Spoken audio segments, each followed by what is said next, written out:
The Galactic Concord had ruled the stars for 8,000 years, and in all that time, no species had dared to question their power or their wisdom. 4,000 different races called themselves members of this great alliance, and their ships traveled between 100,000 worlds without fear. For the Concord kept the peace, and the Concord maintained order. And everyone who lived under their protection believed that this was how things had always been, and how things would always remain. But the Concord had secrets buried deep in their oldest archives. Warnings left behind by races that no longer existed. And these warnings spoke of a danger so terrible that the founding species had sealed them away in crystal vaults that no one was permitted to open on the archive world of Velthani Prime. An ancient inscription marked one such vault, and the words carved into the crystal were simple but strange. Let the third arm sleep, and never go to Sol. No one remembered what these words meant anymore, because the races who had written them were dust and memory, and the young species who now controlled the Concord had never learned the old stories that their ancestors had passed down through generations. Of Terrafleet Commander Kethra of the Rithani expansion fleet had never heard of Sol, and she did not care about old warnings left by dead civilizations. The Rithani were a proud people with scales, the color of burnished copper, and eyes that gleamed like yellow stars. And they had risen to power in the last 2,000 years by taking what they wanted and asking permission from no one. When her scout ships discovered a solar system in the forgotten third arm of the galaxy, a region that other species avoided without knowing why, Kethra saw only opportunity and glory. The system had 8 planets orbiting a yellow star, and the third planet from that star was covered in blue oceans and green continents. But something strange surrounded it completely, a shimmering field of energy wrapped around the entire world, like a blanket made of light. And Kethra's scientists told her that they had never seen technology like this before, that whoever had built this barrier possessed knowledge far beyond anything the Concord had ever achieved. Beneath the field, their sensors detected cities and structures frozen in perfect stillness, as if time itself had stopped within the barrier's embrace. There was a civilization down there, her chief scientist reported with excitement trembling in his voice. Preserved like specimens in a museum, waiting for someone to wake them. Kethra's personal historian, an elderly Mavati scholar named Celis, whose gray fur had turned white with age, stepped forward with worry creasing his wrinkled face. "Commander, I beg you to reconsider this course of action," Celis said in a voice that shook with something that might have been fear. "My people have songs that speak of this place. Old songs that mothers sing to frighten children who misbehave. And those songs tell of monsters who sleep in a distant corner of the galaxy. Monsters who must never be disturbed." Kethra laughed at the old historian and waved her clawed hand dismissively. "Songs and stories meant to scare little ones are not reasons to abandon the greatest discovery in Rithani history," she declared with pride swelling in her chest. "Whatever sleeps down there, we will wake it, and we will claim this world for the glory of our people." She ordered her engineers to breach the stasis field, and they worked for 3 days with their most powerful tools, cutting and burning and forcing their way through barriers that should have been impossible to break on the 3rd day. The field shattered like glass falling from a broken window, and the pieces dissolved into nothing as they fell on the planet below. In an underground fortress buried beneath mountains that humans had once called the Alps, alarms began to sound for the first time in 10,000 years. Red lights flashed in corridors that had known only darkness and silence since before the Rithani had learned to make fire, and machines that had waited with infinite patience finally received the signal they had been programmed to expect deep within the fortress. In a chamber filled with thousands of pods made from metal and glass, something stirred. General Idris Okonkwo opened his eyes and took his first breath in 100 centuries. He was an old man with dark skin and gray hair cut short against his skull, and his body ached with the stiffness that came from sleeping longer than any human had ever slept before. But his mind was sharp, and his memory was perfect, and he remembered everything that had happened before he closed his eyes and surrendered to the long sleep. He remembered the war of extinction, when 30 alien species had descended upon Earth with the intent of wiping humanity from existence. He remembered the battles that had raged across the solar system, the desperate fights in the asteroid belt, the last stand on Mars, where human soldiers had held the line against impossible odds. He remembered the billions who had died, human and alien alike, and he remembered the moment when both sides had realized that this war would end only when nothing remained alive to continue fighting, and he remembered the agreement that had ended the slaughter, the treaty that had given humanity a choice between complete destruction and eternal sleep. And he remembered choosing sleep because sleep was not death, and as long as humans still breathed, there was always hope. Somnus protocol complete, a mechanical voice announced in the darkness of his pod. Stasis field breach detected. External contact confirmed. Awaiting orders. Idris pushed open the lid of his pod and climbed out on legs that trembled but held firm around him. Other pods were opening as the highest-ranking members of the United Terran Defense Force woke from their long dream. And he saw faces he remembered from a war that felt like yesterday and a lifetime ago. Admiral Chun Wei-Lin emerged from her pod with her black hair streaked with gray, but her eyes burning with the same fierce intelligence that had made her the deadliest naval commander humanity had ever produced. General Marcus Webb coughed and stretched muscles that had not moved in millennia, but his hands still remembered how to hold a weapon, and his mind still remembered every tactic and strategy he had ever learned. Report. Idris commanded in a voice rough from disuse, but still carrying the authority of the man who had led humanity through its darkest hour. The Fortress AI responded immediately, filling the air with holographic displays that showed the current situation in perfect detail. The stasis field was breached by an unknown alien fleet approximately 6 hours ago. The AI reported. Preliminary scans indicate the vessels belong to a species not present in our historical database, suggesting significant galactic political changes during the sleep period. Alien landing parties are currently descending through the atmosphere and will reach population centers within 2 hours. Idris studied the displays and felt a cold smile spread across his weathered face. They have forgotten, he said softly as understanding dawned in his ancient eyes. After 10,000 years, they have forgotten why they made us sleep. And now they come to our world like curious children poking at a sleeping beast.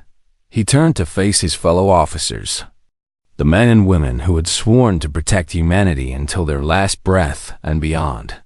Wake the defense grid, he ordered with steel returning to his voice. And let us remind the galaxy why our ancestors agreed to sleep rather than face our wrath. Far above the planet, Commander Kethra watched her landing parties descend through the clouds, confident that glory and riches awaited them on the surface below. She had no way of knowing that she had just made the worst mistake in galactic history, or that the beings she was about to meet were not primitives waiting to be conquered. They were the monsters from the old songs, and they were finally awake. The Ridhani landing party touched down in a region that human maps had once labeled Northern Europe. 200 elite soldiers in gleaming armor carrying weapons that could level mountains. They expected to find primitives hiding in caves, or perhaps simple farmers who would bow before the might of the great Ridhani Empire.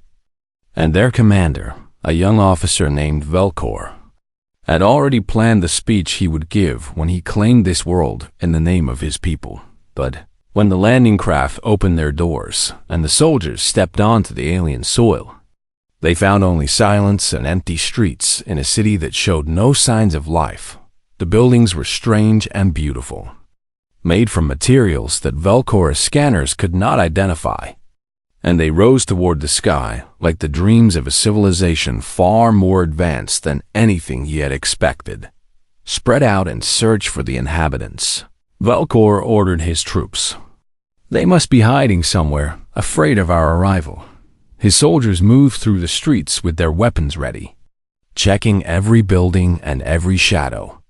But they found nothing except dust and echoes. Then the first soldier vanished. One moment he was walking beside his squad, and the next moment he was simply gone.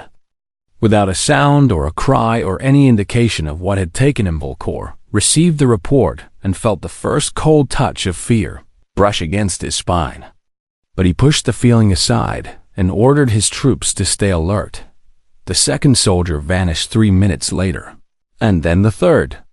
And then 5 more disappeared in quick succession from different parts of the city. Panic began to spread through the landing party as soldiers, who had never known defeat, realized that something was hunting them. Something they could not see or hear or fight. Fall back to the landing craft. Velcor screamed into his communicator, but his voice was swallowed by static, and when he turned to run, he found himself face to face with a human for the first time.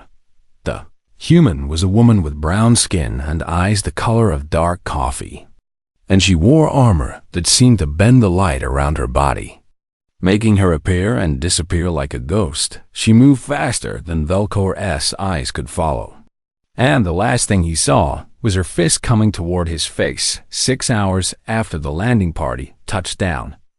Commander Kethra stood on the bridge of her flagship and watched her tactical display with growing horror. Every single soldier she had sent to the surface was gone. Their life signs vanished, their communications silent, and not one distress signal had managed to escape the planet's atmosphere. What happened down there? She whispered to no one in particular. What could kill 200 of our best warriors without leaving any trace? She did not receive an answer, but she noticed that old Celis, the historian, had retreated to the corner of the bridge, and he was whispering the words of an ancient song under his breath. A song about monsters who wore shadows like cloaks and moved through battlefields like wind through grass. The Galactic Concord received Kethra's emergency transmission 12 hours later, and the response was immediate and overwhelming. 500 warships representing a dozen different species assembled at the edge of the Sol system. The largest military force deployed since the last Great War 3,000 years ago. Admiral Dexinol of the Veth Dominion took command of the response fleet, a towering creature with 4 arms and skin like polished obsidian who had never lost a battle in his 300 years of service. We will show these primitives the true meaning of Concord power, he declared to his assembled captains. Whatever happened to the Rathani landing party was surely a fluke, a lucky ambush that will not be repeated against a proper military force. But when the fleet arrived at Earth, they found something that made even the fearless Admiral Dexinol pause with uncertainty. The stasis field that had once covered only the planet was expanding, reaching out like the arms of a waking giant to embrace the moon and stretch toward the red planet that humans called Mars. And within that expanding field, the sensors of the Concord fleet detected energy readings that should have been impossible. Power signatures that dwarf stars and made the combined output of all 500 warships look like candles held against the sun. What are we facing here? Dexinol demanded of his science officers, but they had no answers. Only fear in their eyes and trembling in their hands. On Earth, humanity was waking up in waves. 8 billion souls emerging from cryogenic sleep into a world that was both familiar and strange. Remembrance councils convened in every major city, and the historical records were played for all to see, showing the generations born after the war what had happened and why their ancestors had chosen to sleep. The images were terrible and beautiful, showing humanity at both its worst and its best. They showed the day when human ambassadors had first made contact with the Galactic Concord, offering friendship and technology and hope for a future where all species could prosper together. They showed the years of peace that followed, when humans had shared their innovations freely and worked alongside aliens to solve problems that had plagued galaxy for millennia, and they showed the betrayal. The moment when the Concord had decided that humanity was growing too powerful too quickly, that these strange bipedal creatures from an unremarkable yellow sun were becoming a threat to the established Order. 30 species had voted for humanity's extinction, and their combined fleets had descended upon Sol like a plague of locusts, burning colonies and slaughtering civilians without mercy or hesitation. But they had not expected humans to fight back with such terrible fury. The war lasted 18 months, and in that time, humanity killed billions of aliens, more deaths than the Concord had suffered in all their previous wars. Combined human soldiers fought through wounds that would have killed any other species. Human scientists created weapons that turned the laws of physics into instruments of destruction. And human commanders executed strategies so ruthless that enemy admirals wept when they realized what was happening. War ended not because humanity was defeated, but because both sides realized that continuing the fight would leave nothing alive in the galaxy. The treaty had offered humanity a choice: sleep forever under a stasis field that the Concord would maintain, or fight until every human and every alien was dead. Humanity had chosen sleep, but they had not trusted their enemies to honor the agreement while they slept. Automated systems continued working in secret. Hidden factories in the asteroid belt and beneath the clouds of Jupiter, building and refining and preparing for the day when humanity would wake Admiral Chen Wei-Lin toward the orbital shipyards that her ancestors had hidden within the storms of the giant planet. And what she saw took her breath away. 12,000 warships waited in perfect formation, each one a masterpiece of engineering that made the Concord's most advanced. Vessels looked like children's toys. The ships had been designed by the greatest minds of the priestly era and then refined over 10,000 years by artificial intelligences that never stopped learning and improving. How long? Until the fleet is fully crewed? Chun asked the shipyard AI. 3 days, Admiral. All systems are operational and awaiting your command. Chun nodded, felt pride swelling in her chest as she gazed upon the instruments of humanity's resurrection and the Concord response fleet, holding position at the edge of the system. They have made no aggressive moves, and their communications suggest significant confusion and fear among their commanders. Chun allowed herself a small smile, the first she had smiled since waking from her long sleep. They are beginning to remember, she said softly. After 10,000 years, the nightmares are coming back to them. She turned to face the viewport, where Earth hung like a blue jewel against the black velvet of space. More beautiful than she remembered. Signal General Okonkwo, she ordered. Tell him the fleet will be ready ahead of schedule, and ask him what he wants to do about our visitors. The galaxy had forgotten why it feared humanity. It was time to remind them. Chaos spread across the galaxy like fire through dry grass as news of humanity's awakening reached every corner of civilized space on Volthani Prime. The keepers of the Grand Archive received emergency orders from the Concord High Council to unseal the ancient vaults that had been locked since before recorded. History Senior Archivist Milani, a being of crystalline form who had devoted her entire existence to preserving knowledge, pressed her hand against the seal of the oldest vault and spoke the words that would unlock secrets buried for 10,000 years.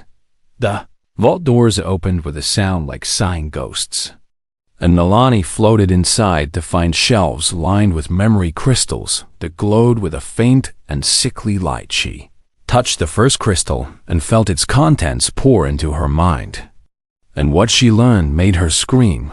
The crystal contained the testimony of Elder Vorntax, the last leader of the Vonkai species. a race that had been among the founding members of the Galactic Concord before their complete extinction 3,000 years after the human war. His words echoed in her consciousness like thunder. We were fools to think we could destroy them. Fools to believe that numbers and technology would be enough to overcome their terrible will to survive. For humans do not fight like other species with logic and proportion. They fight like wounded animals backed into corners, more dangerous in defeat than in victory. And when we killed 10 billion of them, they killed half our civilization in return. The testimony continued with descriptions that made Melani's crystal form vibrate with horror. Human soldiers who continued fighting after losing limbs. Human pilots who crashed their ships into enemy vessels rather than surrender. Human scientists who created plagues that turned the Thornkai's own biology against them, and stellar weapons that could destroy entire solar systems. And in their eyes, as they agreed to sleep, I saw no defeat. The dead elder's voice concluded. I saw only patience, and I knew that we had not won this war. We had merely postponed our destruction until a future generation would forget why they should let sleeping monsters lie. Melani emerged from the vault and transmitted her findings to every member of the Concord High Council. And within hours, the greatest political assembly in the galaxy descended into accusations, panic, and blame. The Rithani have doomed us all, screamed the representative of the Morvathi people. Their arrogance has awakened the very nightmare our ancestors sacrificed everything to contain. We were never told about this threat. The Rithani ambassador shouted back with scales flushing red with anger. If the old warnings were so important, why were they hidden away where no one could learn from them? Because the founding races believed that knowledge of humanity would spread fear throughout the galaxy. An ancient Veth elder explained with sadness weighing down his words. They hoped that if we forgot the humans existed, we would never be tempted to disturb their sleep. The younger species, those who had risen to power in the millennia since the human war, refused to believe that any single species could pose such a threat to the combined might of the Concord. These are just stories, declared Ambassador Crix of the Stellar Consortium. Exaggerated tales told by frightened ancestors who faced an enemy they did not understand. We have technologies now that those ancient races could never have imagined. And we will crush these humans, just as we have crushed every other threat to Concord peace. But the older species, those whose histories stretch back far enough to touch the edge of living memory, remain silent with fear darkening their eyes. Meanwhile, on Earth, General Okonkwo sat across a small table from Celis, the Morvathi historian, who had surrendered himself to human custody after the disappearance of the Rithani landing party. The old alien trembled as he lifted a cup of tea to his lips, a beverage that humans had offered as a gesture of hospitality that Celis had not expected from the monsters of his people's nightmares. You are not what I expected, Celis admitted with his voice barely above a whisper. The songs describe humans as demons without mercy or compassion, creatures who exist only to destroy. Okonkwo nodded slowly and took a sip of his own tea before responding. We were those creatures once, he said with honesty that surprised the elderly scholar. When your Concord came to exterminate us, we became exactly the monsters you describe. Because survival demanded nothing less.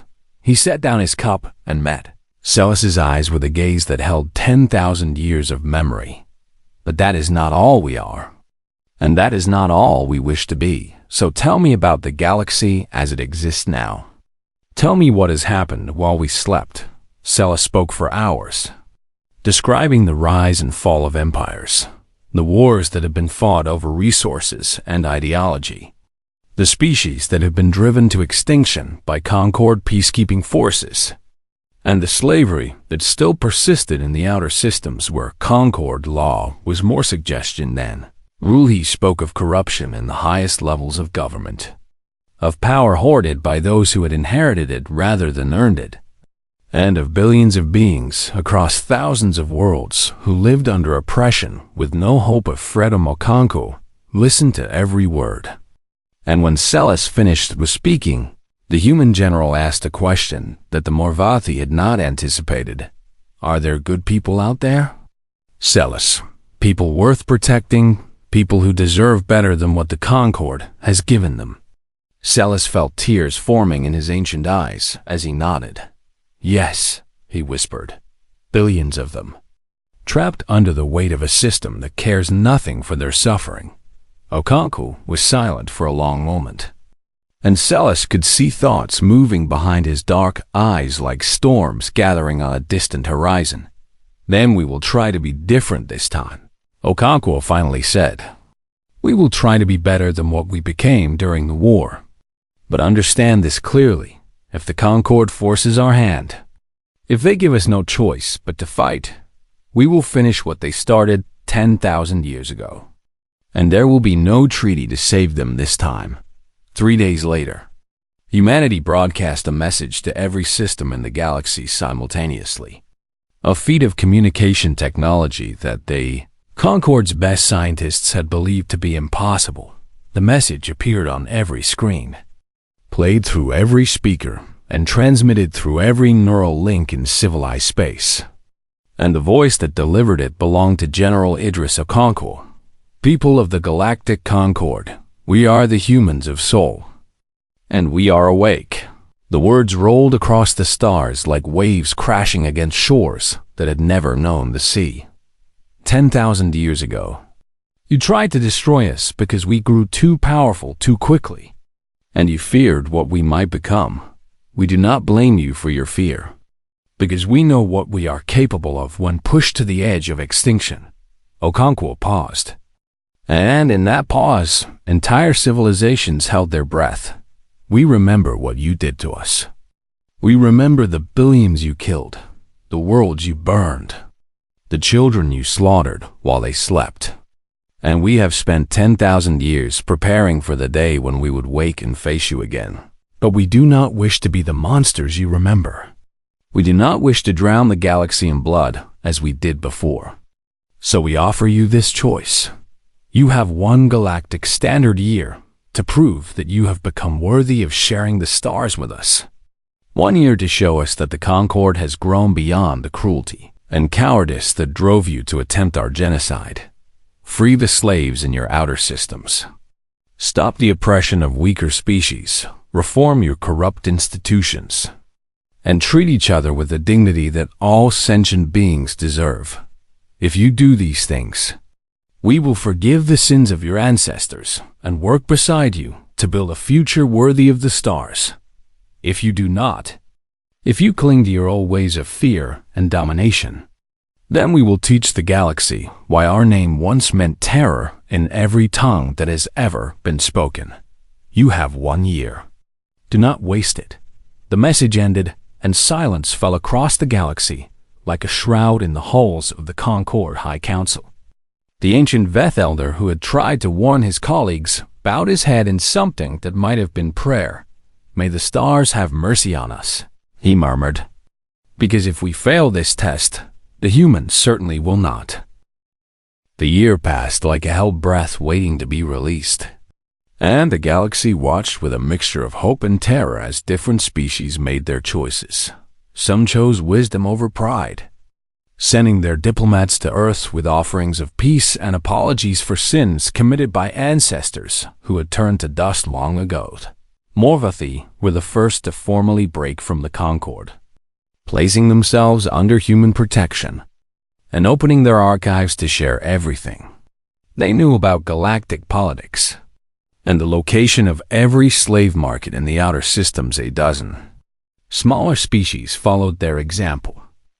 Peoples who had suffered under Concord rule for generations and now saw in humanity a force powerful enough to shield them from retaliation. Human ships appeared in the outer systems like avenging angels, freeing slaves and dismantling the criminal networks that had profited from their suffering for millennia.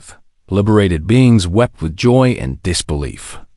Unable to understand why these legendary monsters would risk war to save people they had never met, but not everyone chose wisdom, the Rithani Empire.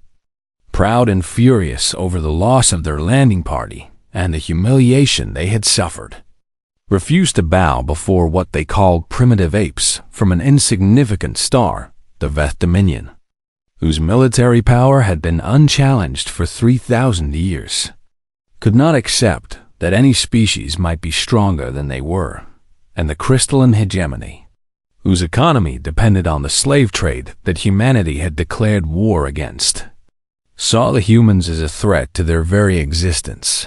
These three powers formed a coalition, gathering allies and building the largest fleet in galactic history. 20,000 warships crewed by species who had never known defeat and who believed that the stories of human ferocity were nothing but ancient propaganda. We will crush them before they can consolidate their power, declared Supreme Admiral Varthan of the combined fleet, a Rithani warrior whose scales had been augmented with crystalline armor that made him appear more statue than living being. Our ancestors failed because they underestimated the humans and attacked without proper preparation. We will not make this same mistake. On the last day of the year that humanity had granted for reform, the coalition fleet jumped into the Sol system at the edge of the Ur cloud, a vast sphere of ice and rock that surrounded human space like a frozen barrier. They expected to find a handful of human ships defending their home system, relics of an ancient civilization that had spent 10,000 years asleep while the galaxy advanced without them. What they found instead made veteran commanders who had faced death 100 times feel their hearts stop with sudden and overwhelming fear, while 1,000 human warships waited for them in perfect formation. And each one of those ships hummed with power that made the coalition's sensors scream warnings of imminent destruction. Admiral Chen Wei-Lin stood on the bridge of her flagship, the TNS Remembrance, and watched the enemy fleet appear on her tactical display with an expression of cold calculation. They brought 20,000 ships. Her tactical officer reported with something like admiration in his voice. They really believed there would be enough. Chun nodded slowly and opened the channel to the coalition flagship.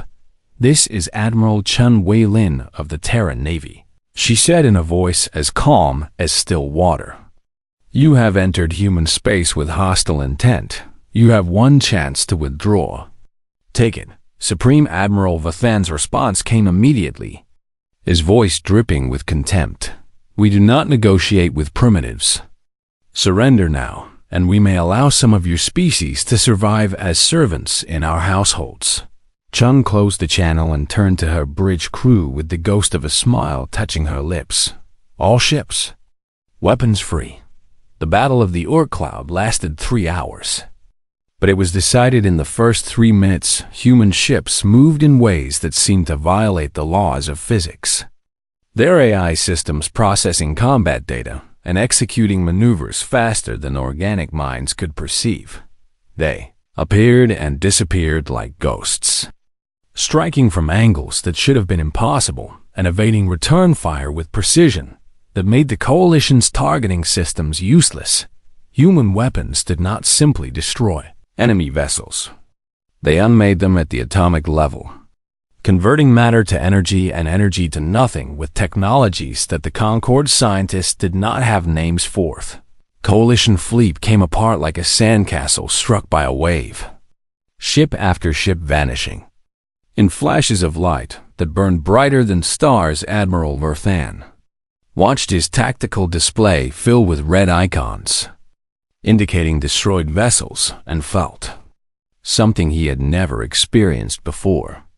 The absolute certainty that he was going to die. "All ships, retreat!" He screamed into his communicator, but it was too late. The humans had surrounded them with a precision that spoke of planning and patience accumulated over 10 millennia when the last coalition warship stopped fighting, either destroyed or disabled. The human fleet ceased fire and held position with weapons Still ready, General Okonkwo's voice broadcast across the battlefield, reaching every survivor who could still hear. The battle is over. Lower your weapons and prepare to be boarded. Any ship that resists will be destroyed. Any ship that surrenders will be treated with dignity. The coalition survivors, surrendered human marines, boarded the enemy vessels, moving through corridors with the same ghostly efficiency that had terrified the Ridani landing party on Earth. But they did not slaughter the crews they encountered. Instead, they disarmed them and secured them in holding areas with something that the aliens could barely comprehend. Mercion, the flagship of the coalition fleet, Admiral Vathan knelt on the bridge of his own ship with his weapons taken and his pride shattered. Waiting for the execution he was certain would come, the doors opened and human soldiers entered, followed by a holographic projection of General Okonkwo that flickered into existence before the defeated. Admiral Vathan forced himself to meet the human's eyes, determined to face death with whatever dignity he had left. "Kill me if you must," he said through clenched teeth. "But know that the Concord will avenge this defeat 1,000-fold. Okonkwo studied the defeated admiral for a long moment, and when he spoke, his voice held not triumph, but weariness. "We have killed enough," he said simply. "We learned 10,000 years ago what revenge truly costs, what it does to the souls of those who seek it. And we have spent our long sleep dreaming of something better than the cycle of destruction that consumed our ancestors." He gestured to the human soldiers surrounding the bridge. "Your fleet is beaten. Your coalition is broken. But we will not execute your crews or destroy your homeworlds. Instead, we will send you back to your people with a message." Vathan stared at the human with disbelief flooding through his mind, unable to understand why these monsters would spare their enemies when they had the power to annihilate them completely. "What message?" he asked in a voice that trembled despite his efforts to control Okonkwo's expression softened slightly, and for a moment, Vathan glimpsed the exhaustion that lay behind the general's iron composure. "Tell them that humanity remembers what we were forced to become. Tell them that we carry the weight of 10 billion dead on our shoulders. And tell them that we will not add to that burden unless we have no other choice." He leaned closer to the holographic projection, and his eyes burned with intensity that made Vathan want to look away. "Tell them that we are offering them a chance that was never offered to us, the chance to survive a war with humanity, the chance to learn from their mistakes and build something better. But tell them also that this chance will not come again. If anyone threatens our people or the peoples we have sworn to protect, we will not show mercy a second time." Vathan was escorted back to his ship and sent home with the surviving crews of the coalition fleet. Fewer than 1,000 ships from the 20,000 that had arrived with such confidence as his vessel limped away from the Sol system.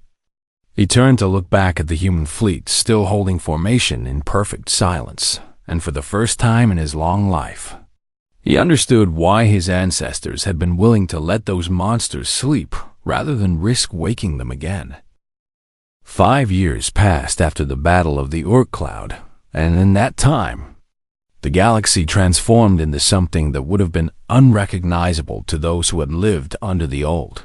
Concord, the ancient alliance, still existed in name, but its charter had been rewritten from the first word to the last, with human oversight ensuring that the promises made on paper would be kept in practice. Slavery was abolished across every system, enforced not by human occupation, but by the simple knowledge that any return to the old ways would bring human ships to exact justice. Species that had been oppressed for millennia found themselves with representatives in the new Galactic Assembly, their voices heard for the first time in history.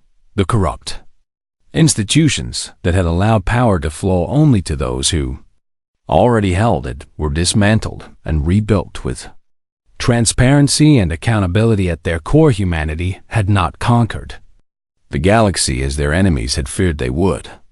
Instead, they had become its reluctant guardians, stepping in only when injustice threatened to take root again and withdrawing as soon as balance was restored. General Idris Okonkwo, now called Elder Statesman of the Terran Republic by those who wished to honor his service, stood before the gathered representatives of 1,000 species in the Great Hall of the new Galactic Assembly. Beside him sat Celis, the Marvathi historian, no longer a frightened scholar, but an ambassador and bridge between humanity and the rest of galactic civilization. His gray fur now entirely white with age, but his eyes bright with hope. He had never expected to feel representatives from every corner of known space filled the vast chamber, some viewing Okonkwo with lingering fear, others with gratitude, and still others with a mixture of both that they did not fully understand. Okonkwo stepped forward to the speaking platform, his movements slower than they had been 5 years ago, but still carrying the weight and authority that had led humanity through its darkest hours and its brightest dawn. I stand before you today not as a conqueror addressing the conquered, he began in a voice that carried to every ear and translator in the chamber, but as one being speaking to others who shared the same stars and the same hopes for the future. The chamber fell absolutely silent, every species waiting to hear what the leader of the most feared civilization in galactic history would say. 10,000 years ago, your ancestors tried to destroy us because you feared what we might become, and in a way, you were right to fear us, because we became exactly what you were afraid of, weapons of destruction that killed without mercy and fought without limit. He paused, and his eyes swept across the assembled representatives, meeting gazes that flinched away and gazes that held steady with courage. We were young then, young and naive, and when you turned against us, we responded with all the terrible fury that our species is capable of. We became the monsters your ancestors named us, and we carry the weight of that choice with us still, but we also carry something else. The memory of who we were before the war. The memory of a people who reached out to the stars with open hands and hopeful hearts, wanting nothing more than to learn and grow and share what we discovered with others. We slept for 10,000 years, and in that sleep, we dreamed of 2 possible futures. One was a future of revenge, where we would wake and finish the war that your ancestors started, destroying everything until nothing remained but ashes and silence. Celis watched his human friend speak and felt tears forming in his ancient eyes, because he knew what came next. But we also dreamed of something better, Okonkwo continued. A future where we would wake and find that the galaxy had learned from its mistakes. A future where our power could be used to protect rather than destroy, to build rather than burn.